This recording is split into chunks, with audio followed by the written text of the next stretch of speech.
como é que vocês estão? Espero que Deus esteja abençoando a sua vida grandemente, que você possa estar sendo guardado aí pela mão poderosa do nosso Deus. Hoje nós vamos falar um pouquinho no nosso programa Vida Devocional sobre o consolo que vem de Deus. Mas antes, eu queria que você deixasse o seu recadinho aí no nosso chat, também deixasse o seu pedido de oração, que hoje nós vamos orar por ele, e também de onde vocês são, para que a gente possa conhecer um pouco mais vocês e a gente possa ter essa interação que eu acho que é importante para todo cristão, né? Nós somos uma família, nós somos filhos de Deus e que nós possamos nos juntar mais, estar mais próximos. Então deixa seu recadinho aí, deixa seu pedido de oração e também de onde o irmão ou a irmã está nos assistindo. Irmãos, a nossa passagem de hoje está lá em 2 Coríntios, capítulo 1, do verso 3 ao verso 11, que diz o seguinte, a partir do verso 3, Bendito seja Deus, o Pai de nosso Senhor Jesus Cristo, o Pai de misericórdias e de toda consolação. É Ele que nos conforta em toda a nossa tribulação, para podermos consolar os que estiverem em qualquer angústia, com a consolação com que nós mesmos somos contemplados por Deus. Versículo 5. Porque assim como os sofrimentos de Cristo se manifestam em grande medida a nosso favor, assim também a nossa consolação transborda por meio de Cristo. Mas se somos atribulados, é para vosso conforto e salvação. Se somos confortados, é também para o vosso conforto, o qual se torna eficaz, suportando vós com paciência os mesmos sofrimentos que nós também padecemos. A nossa esperança a respeito de vós está firme, sabendo que, como sois participantes dos sofrimentos, assim sereis da consolação. Porque não queremos, irmãos, que ignoreis a natureza da tribulação que nos veio na Ásia, porquanto foi acima de nossas forças, a ponto de desesperarmos até da própria vida. Contudo, já em nós mesmos tivemos a sentença de morte, para que não confiemos em nós, e sim no Deus que ressuscita os mortos, o qual nos livrou e livrará de tão grande morte, em quem temos esperado que ainda continuará a livrar-nos, ajudando-nos também vós, com as vossas orações a nosso favor, para que por muitos sejam dadas graças a nosso respeito, pelo benefício que nos foi concedido por meio de muitos. Vamos orar? Senhor Deus e Pai, agradecemos, meu Deus, por mais uma semana que o Senhor nos dá. Muito obrigado, meu Deus, pelo seu cuidado poderoso em nossas vidas. Muito obrigado, meu Deus, pela sua Bíblia. Muito obrigado pelas palavras, meu Pai, que vem dela, que pode nos confortar, que pode nos direcionar, que pode nos instruir, que pode também nos repreender e nos moldar, meu Deus, a nossa varonilidade perfeita, como Paulo vai dizer. Nos ajuda na nossa caminhada, no nosso ministério que o Senhor nos deu, que é sermos embaixadores, sermos testemunhas de Cristo. Nos dê, meu Deus, sabedoria e nos dê força para que possamos cumprir o propósito pelo qual o Senhor nos convocou aqui na terra. Que nós possamos estar glorificando o seu nome e que nós, aprendendo das tuas sagradas escrituras, possamos te louvar e viver uma vida que lhe agrade. É assim que eu te peço, em nome do Senhor Jesus. Amém. Irmãos, talvez uma das poucas certezas que podemos ter em nossa vida é o fato de que passaremos por tribulações. Pode ser problemas familiares, pode ser sofrimentos, pode ser também até perseguição, quem sabe. Eu digo isso não por ser um pessimista, mas porque o próprio Cristo nos alertou sobre isso. Quando a gente lê lá João 16:33, Jesus diz aos seus discípulos, que também serve para nós, que no mundo tereis aflições. Em Mateus 10:22, ele também nos afirma que sereis odiados de todos por causa do meu nome.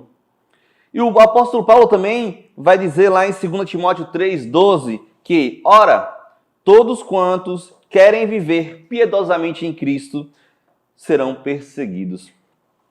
lemos notícias de nossos irmãos que nesse exato momento está sofrendo algum tipo de tribulação, sofrimento, perseguição religiosa, pessoas em campos de concentração e também sendo mortas pelo simples fato de professar sua fé em Jesus Cristo.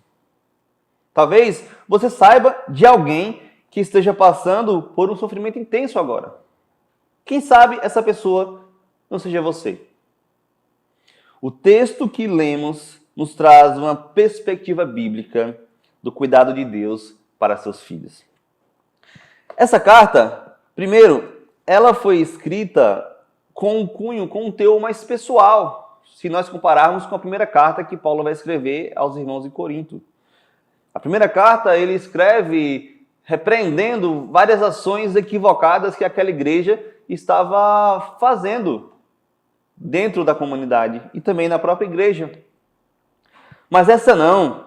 Nessa carta a gente vai ler Paulo abrindo o seu coração para aqueles irmãos e contando suas experiências no ministério. Ao lermos o capítulo 11, ele detalha alguns de seus sofrimentos pelo amor do Evangelho de Jesus Cristo. Por exemplo, ele fala que foi 5 vezes recebido e recebeu açoite 5 vezes dos judeus, ao qual ele fazia parte da religião judaica, mas agora ele era inimigo daquele povo.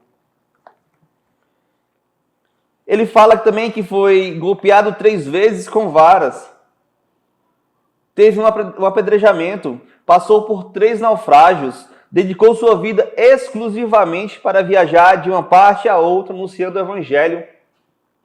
Ele enfrentou perigos em rios, também enfrentou perigos com assaltantes, perigos tanto de judeus quanto de gentios.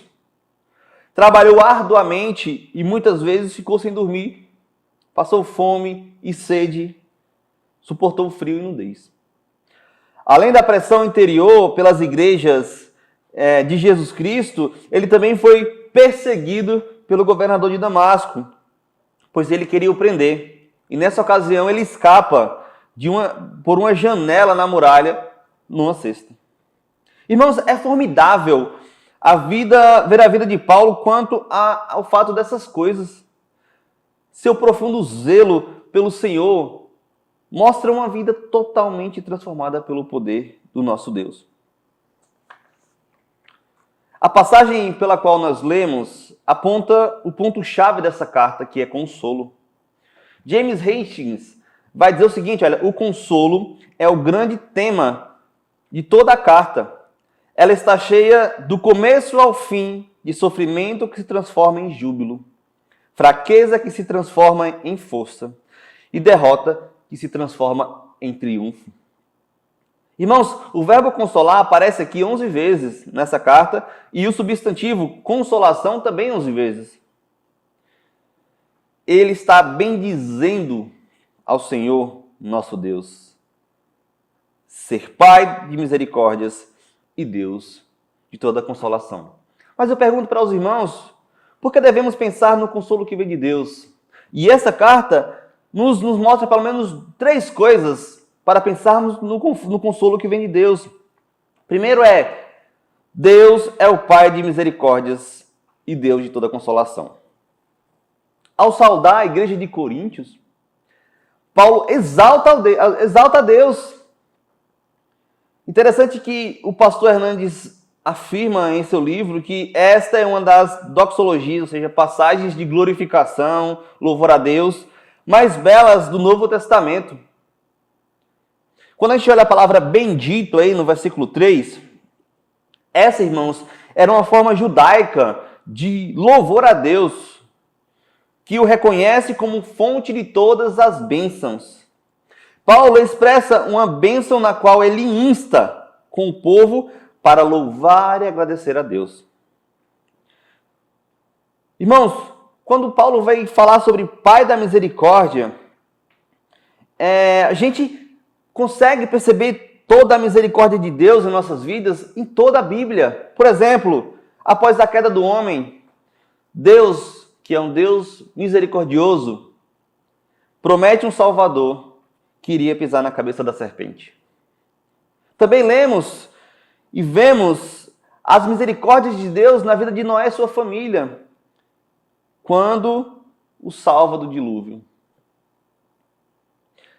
Vemos as misericórdias, a mão poderosa, misericordiosa de Deus na vida do povo de Israel, que mesmo agindo em desobediência a Deus, quebrando seus pactos com Ele, Ele continuou fiel com a sua aliança com o povo.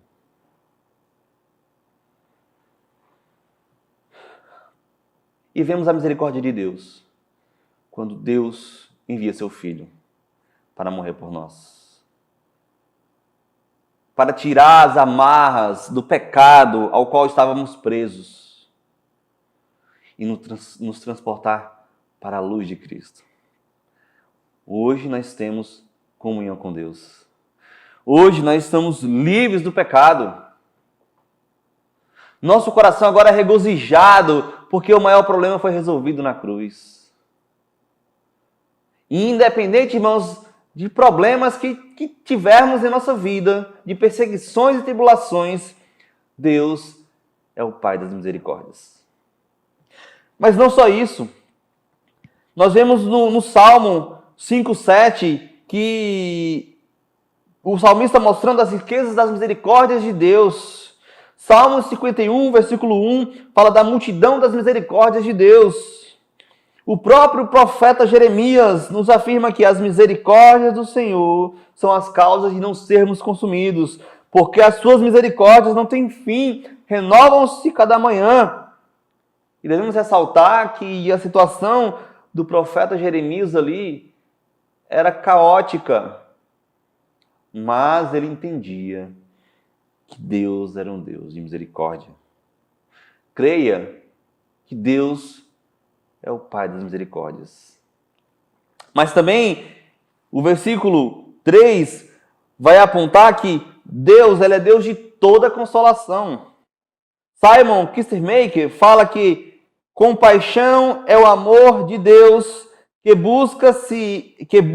se estende em direção a e que transforma o pecador. Da sua compaixão flui o amor. Esse amor é o amor consolador de Deus. Deus tem terno amor para aqueles que estão feridos. E Ele os consola em sua hora de necessidade. Deus é um Deus de toda consolação. Irmãos, a expressão toda significa que Deus está sempre pronto a consolar as pessoas que chamam por Ele. Qual a sua dificuldade? Qual o seu problema? Qual a sua tribulação? Esse texto vai nos ensinar que Deus é Deus de toda consolação. Descanse o seu coração em Deus. Entenda e se aprofunde em conhecer esse Deus Todo-Poderoso. Coloque em sua mente que Deus tem todo o poder para te livrar e para guardar você dos dias maus.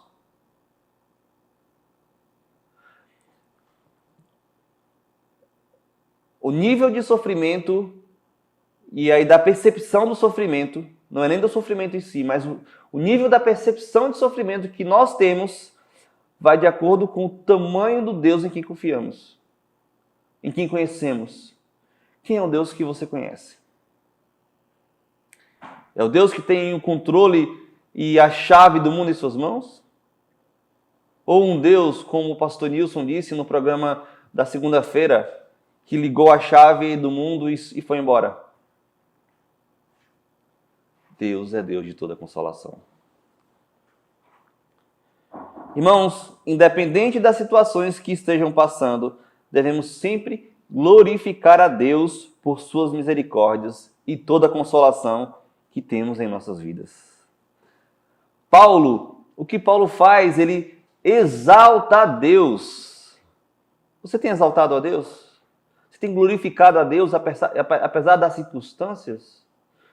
Você tem feito e você tem em mente que Deus é o Senhor da sua vida?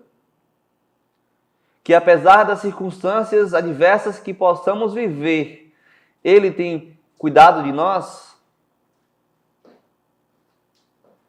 Então a primeira coisa, irmãos, não se martirize. A primeira coisa, irmãos, não se entristeça. Creia no Deus que é Pai das misericórdias. Creia no Deus que é Deus de toda a consolação. Mas, irmãos, uma segunda coisa que eu vejo nesse texto é que há propósito em nosso sofrimento. Se não, vejamos o versículo 4 ao versículo 7. Olha o que diz. É Ele que nos conforta em toda a nossa tribulação. Para o quê? Para podermos consolar os que estiverem em qualquer angústia, com a consolação com que nós mesmos somos contemplados por Deus. Versículo 5. Porque assim como os sofrimentos de Cristo se manifestam em grande medida a nosso favor, assim também a nossa consolação transborda por meio de Cristo. Trench vai dizer, irmãos, que de acordo com a antiga lei inglesa, os que obstinadamente se negaram a confessar seus crimes colocavam-se pesadas cargas sobre o seu peito. E quando Paulo escreve aqui a palavra tribulação, a ideia é esse peso esmagador. E o próprio Hernandes vai dizer que somos achatados por sentimentos, circunstâncias e ataques de dentro e de fora. E ele continua: não existe cristianismo sem cruz. A vida cristã não é indolor. Irmão, se você foi enganado ou enganada por algum líder religioso falando que você não teria sofrimento, e a frase que ele fala é que pare de sofrer, a Bíblia vai nos ensinar diferente. Como eu disse no começo, nós teremos aflições, teremos problemas, seremos perseguidos. Ou não.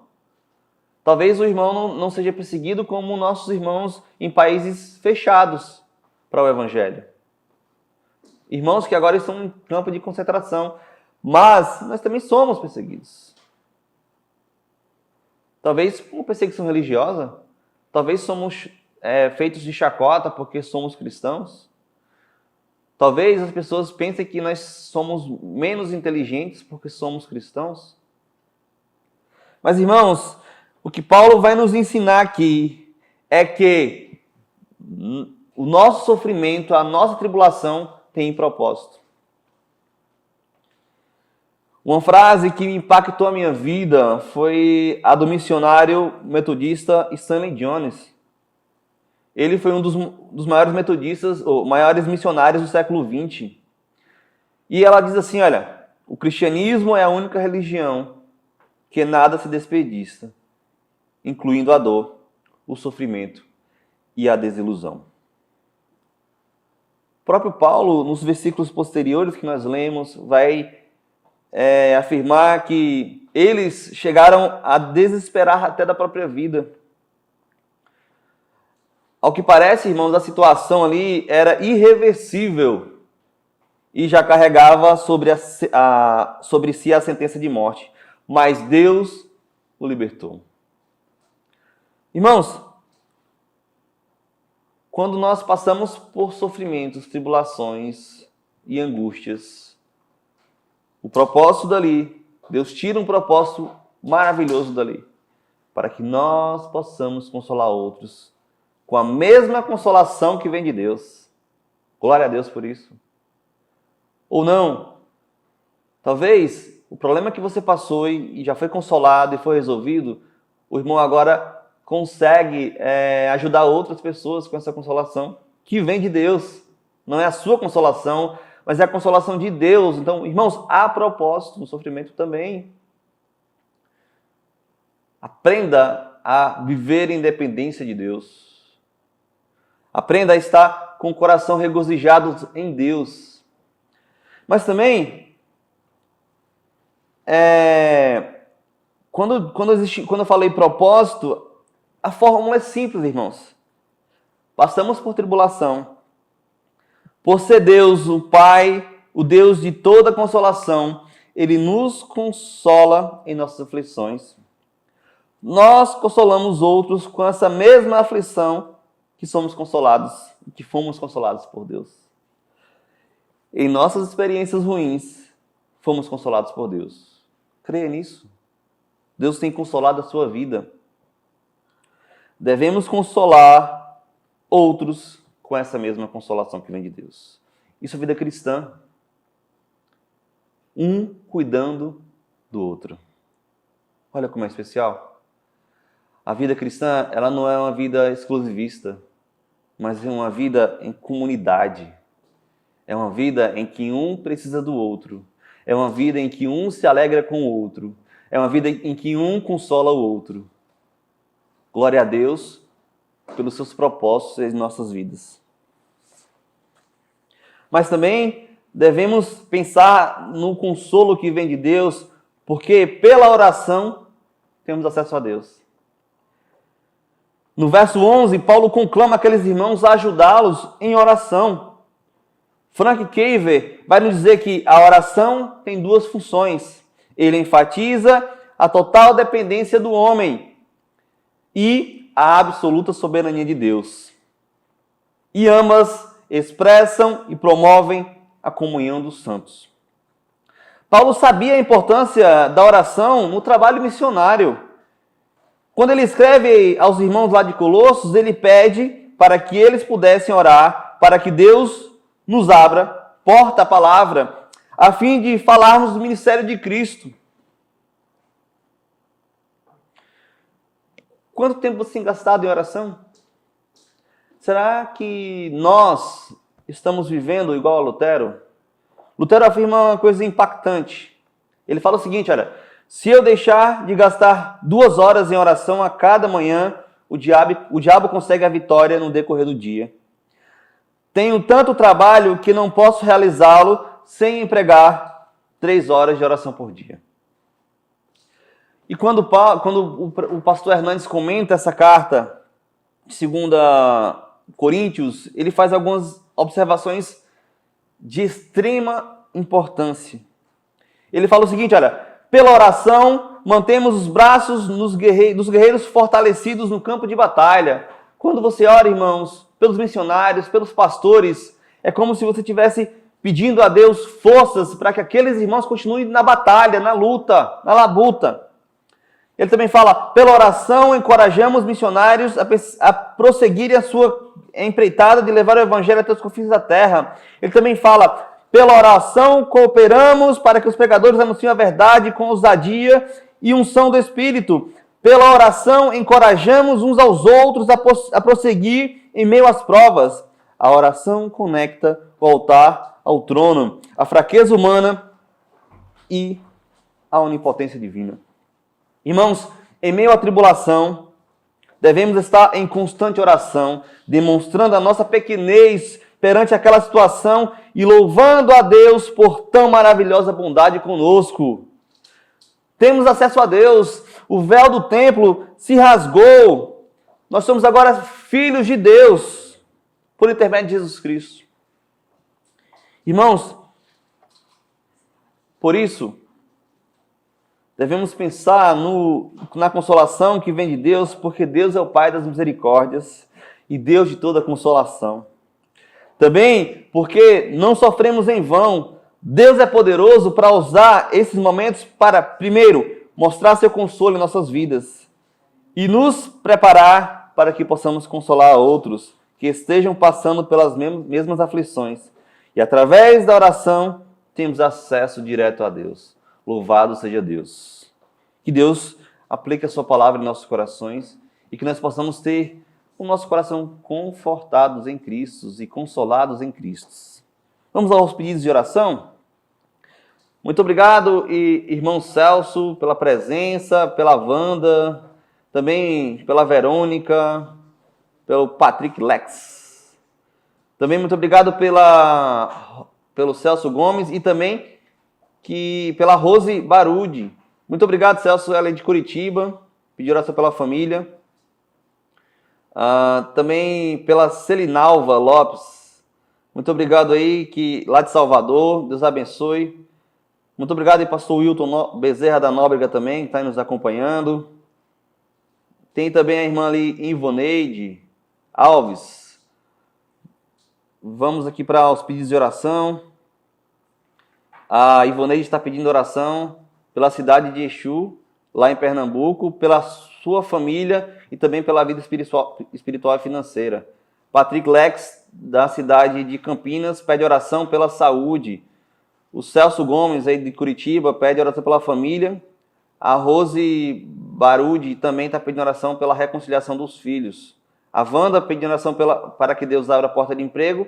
E a Celinalva Lopes pede oração pela libertação da família. Vamos orar? Senhor Deus, muito obrigado pelas suas misericórdias em nossas vidas. Muito obrigado por ser o Pai das misericórdias.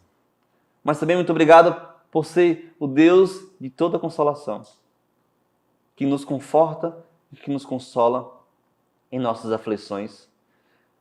E que essas aflições têm propósito em nossas vidas, para que possamos consolar outros com a mesma consolação que vem de Ti, meu Pai.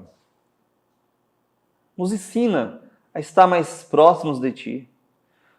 Nos ajuda a estar compenetrados na Sua palavra, aprendendo de Ti, aprofundando o nosso conhecimento sobre Ti, meu Deus. Que nosso coração possa ser, meu Pai, um coração em que o Seu nome seja glorificado e que as nossas atitudes possam demonstrar isso. Nos ajuda, meu Pai, na nossa lida diária, nos nossos momentos difíceis e complicados, que nossa mente possa estar, meu Pai, a Sua grandeza, a grandeza do Seu poder, do Seu cuidado para conosco.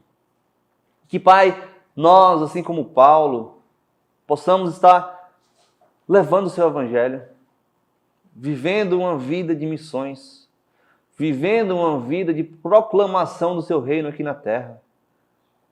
Nos dê força, sabedoria, graça, para que possamos cumprir, meu Pai, o nosso propósito e para ver vidas sendo transformadas pelo poder maravilhoso do Seu Evangelho. Nos capacita, meu Pai, que possamos ter o coração voltados a Ti, a pregar de Ti, a falar de Ti, a demonstrar, meu Pai, em nossas atitudes também o amor que temos por Ti. Nos fortaleça para o Seu nome, para o engrandecimento da Sua vontade em nossas vidas. Nos livra do mal, nos protege, meu Pai, para que possamos ter, meu Pai, a coragem e o Espírito Santo, que possamos estar cheios dele para falar de Ti. Nos ajuda na nossa semana, nos guarda, nos direciona, nos dá oportunidades para falar do Teu Evangelho. É assim, meu Pai, que eu Te peço, em nome do Senhor Jesus. Amém.